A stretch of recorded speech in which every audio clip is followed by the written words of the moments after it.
안녕하세요. 호랑이형님 분석하는 호랭박사입니다. 2부 182화 전이의 조짐 3편 리뷰를 시작하겠습니다.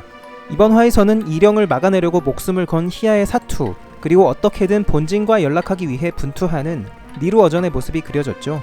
그리고 일영의 과거에 대해서도 살짝 이야기가 나왔는데요. 먼저 이번 화 스토리를 간략하게 정리하고 오늘의 떡밥들을 풀어보도록 하겠습니다. 희야는 니루어전을 피신시키고 자신이 일영과 대적하려고 합니다. 일영을 자기가 막을 테니까 니루어전더러 얼른 봉화를 올리라고 하죠. 지난 영상에서 니루어전을 쏘아 올린 행위 자체가 봉화를 올린 것 같다고 말씀드렸었는데요. 이번 화를 보니까 봉화는 말 그대로 진짜 불 붙여서 연기 날리는 그 봉화였네요.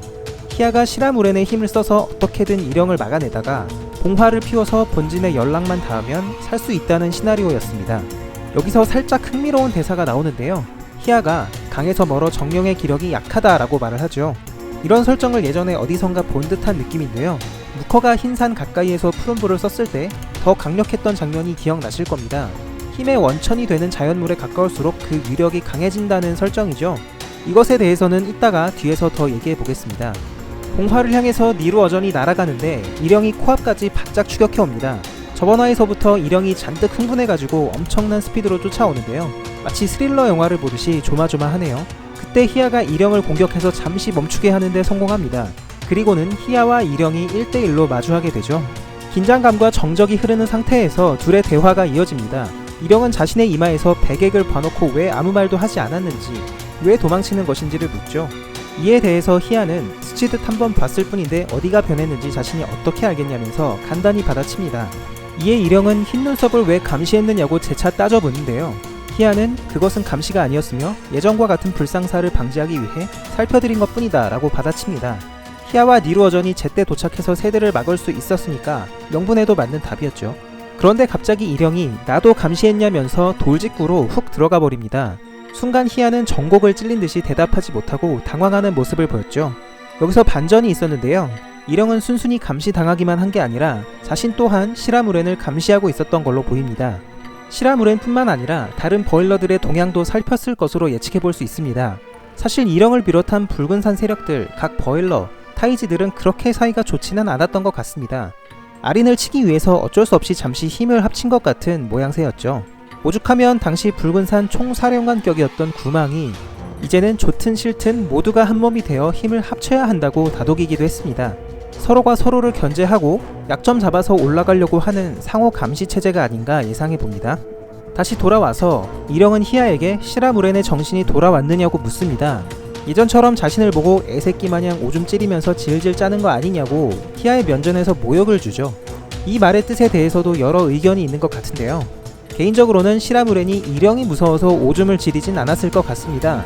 시라무렌에게 공포를 심어준 자는 바로 아린이었다고 보는데요. 항마전이 끝나고 난 뒤에 아린과 비슷한 외모와 기를 풍기는 일영을 보고 과거의 공포가 살아나서 그랬던 게 아닌가 예상해봅니다. 항마전이 끝나고 타이지 중에 정신이 멀쩡한 것은 추이뿐이라는 언급이 있었는데요. 버일러들 중에서도 정신이 돌아버린 인물들이 있었던 것 같습니다. 전쟁에서 이기긴 했지만 참전한 장수들이 다 미쳐버렸을 정도로 처참한 전쟁이었다고 볼 수 있는데요. 시라무렌 또한 자신의 상태를 들키지 않기 위해 노력했던 것 같습니다. 일영은 시라무렌의 정신이 온전치 않다는 것을 예전에 한번 겪었고 지속적인 감시를 통해서 여지껏 차도가 없는 것까지 확인한 것 같습니다. 희야는 니루어전이 봉화에 도착하기까지 시간을 벌기로 합니다. 일영에게 선제 공격할 결심을 하죠. 이 결심에는 일영이 자신의 주인에게 모욕적인 언사를 뱉은 것도 한몫한 것 같습니다.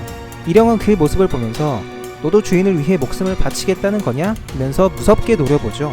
자신의 부하들 중에서는 저렇게 충성스러운 녀석들이 없는데 일영은 가는 곳마다 주인을 위해 목숨 걸고 덤비는 부하들을 만나네요.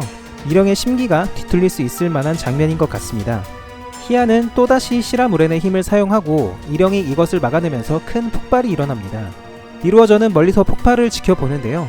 우리가 일영을 제압하면 어르신의 형제를 공격한 게 되는 건가? 라고 혼잣말을 하죠. 이 대사를 의외로 못 보신 분들이 꽤 계시더라고요.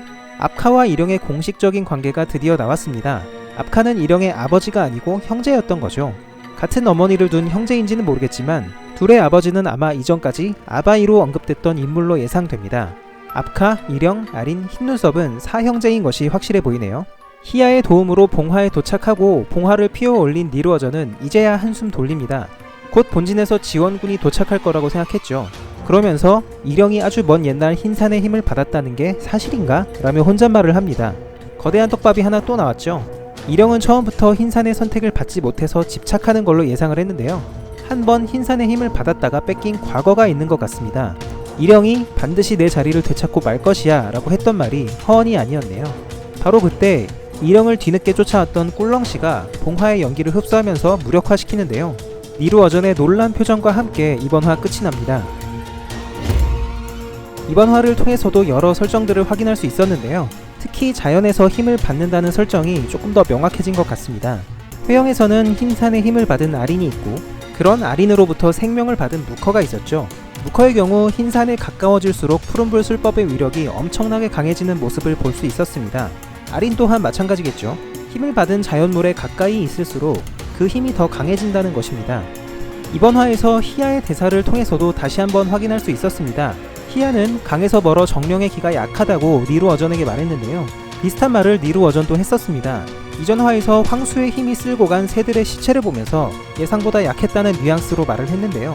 물론 이령이 중간에 끊어서 그런 거지만 이것의 이유에 대해 하긴 워낙 멀어서 그렇겠지라고 스스로 분석을 합니다. 저는 이 대사가 힘의 근원인 버일러로부터 멀어져서 파워가 약했다는 말인 줄 알았는데요. 이번 화를 보니까 힘의 근원인 황수로부터 멀어서 파워가 약했다는 뜻으로 보이네요.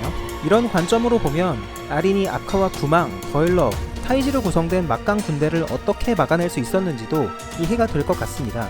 물론 아린도 강하지만 흰산으로부터 받은 힘이 막강했다는 것이죠. 대리자 희야가 버일러의 힘을 일부 쓸 수 있었듯이 아린의 혼을 받아 수인화한 범들도 흰산의 힘을 일부 사용할 수 있었을 것입니다. 더군다나 흰산에서 벌어진 전쟁이었으니까 수인화 범들의 힘이 극대화된 상태였겠죠. 다른 버일러들도 나중에 등장하겠지만 시라무렌처럼 힘의 원천인 자연물이 분명히 있을 것 같습니다. 그것이 강이든 산이든 말이죠. 댓글도 잠깐 둘러보겠습니다. 주로 떡밥에 대한 얘기가 많았는데 그 와중에 재밌는 게 하나 있죠. 호랑이를 찾습니다. 이름 빠르. 특징 보육원 운영 중. 요즘 호영이 흰산 일족에 대한 비밀이 밝혀지면서 엄청 재밌긴 한데 저도 빠르와 무케가 슬슬 그리워지는 것 같습니다. 빠르의 마지막 모습이 뭐였는지 기억나시는 분 혹시 계세요? 여기 이 장면입니다. 무케의 키 크라고 쭉쭉이 해주는 모습인데 이게 연재일이 19년 11월 29일입니다. 어느덧 7개월이 지났네요. 우스갯소리로 호랑이 형님 제목을 호랑이 형님, 추이 형님, 이령 형님으로 바꾸면서 해야 된다는 말도 있던데요. 제 개인적인 생각으로는 이제 빠르, 무케, 추이 등 관계 형성은 다 됐다고 봅니다. 본격적으로 사건이 터질 시점인 것 같아요. 그래서 이령의 배객이 전면에 등장한 거고 여기서부터 물꼬가 다시 시작되지 않을까 싶습니다.